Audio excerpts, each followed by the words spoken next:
Kāpēc mums ir svarīgi pieņemt un klausīties cilvēkus no Dieva? Tāpēc, ka ar šiem cilvēkiem runā Dieva gars. Un tas mums palīdz atbrīvoties no dažādām arī slimībām, gan fiziskām, gan dvēseles slimībām. Un tādā veidā mēs saņemam atbrīvošanu.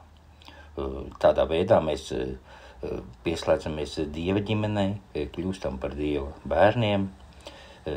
Mums ir svarīgi tālāk arī sekot un klausīties apustuļus, ko viņi mums saka. Apustuļi mums dod piemēru, kā mums ir jādzīvo. Tie cilvēki. Tāpat arī mēs saņemam atbrīvojumu no dažādām arī fiziskajām slimībām, ne tikai no garīgajām. Un mēs esam viena ģimene un visi esam